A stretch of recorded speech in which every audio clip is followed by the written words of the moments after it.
Please like, subscribe, share and comment. Chains broken, purpose awakened. The sun dipped low over Lagos, painting the sky in shades of gold and crimson. 17-year-old Adanna sat by her window, staring at the bustling streets below. She had always felt different, like a flame set apart from the others, burning with a fire she couldn't explain. Since childhood, she had heard the whisper of God calling her, pulling her toward a purpose greater than herself. But the closer she moved to the calling, the more obstacles arose. Her parents had noticed it too. Her mother, a devout Christian, encouraged her, saying, "Adanna, when God calls, He equips." But her father, a man hardened by life struggles, dismissed it. "You need to focus on real life," he often told her. "Leave all this calling talk. We need money, not visions." Lately, the resistance had become more than just words. Every time Adanna prayed or fasted, strange things happened. Unseen forces choked her in her sleep. Nightmares of dark figures chasing her became frequent.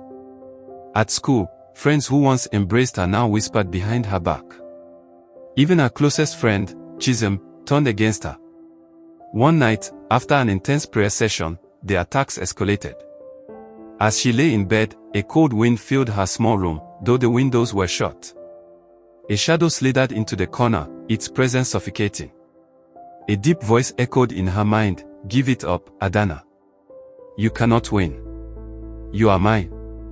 Fear gripped her, but something inside her refused to surrender.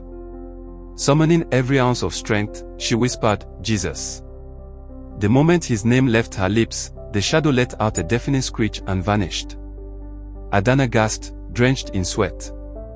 That night, she realized that the battle for her destiny was real.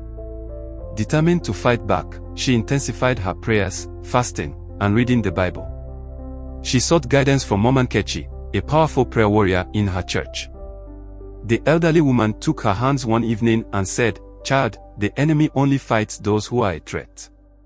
You are chosen." But the enemy didn't back down. One evening, while walking home from school, a black SUV pulled up beside her. Before she could react, masked men jumped out and grabbed her. She screamed, kicking and thrashing, but their grip was strong. A cloth covered her mouth, and darkness consumed her. When she awoke, she was in a dimly lit room. The air was thick with the scent of burning incense. Strange symbols were drawn on the walls, and robed figures surrounded her. A tall man, his face hidden under a hood, stepped forward. "Adanna, we have been watching you. You must abandon this calling. We offer power, wealth, and influence, far greater than what your God promises."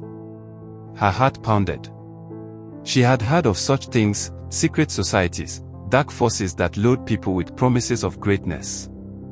She knew what this was. Summoning courage, she met the man's gaze. "No." The room trembled. The figures hissed, their eyes glowing red. The leader growled, "Then you will suffer." Adanna closed her eyes and began to pray. At first, her voice wavered, but then it grew stronger. "The Lord is my light and my salvation, whom shall I fear?" A powerful wind swirled through the room. The figures screamed, their bodies twisting as an invisible force threw them back. Light flooded the space, and a mighty voice thundered, "She is mine." When Adanna opened her eyes, she was lying outside a church. The door swung open, and the pastor rushed out. "My child, how did you get here?" Tears streamed down her face as she whispered, "God delivered me." From that day, Adanna knew her purpose was unstoppable. No chains of darkness could hold her. She had been chosen, and nothing, not even the gates of hell, could prevail against her calling. Her purpose had been awakened.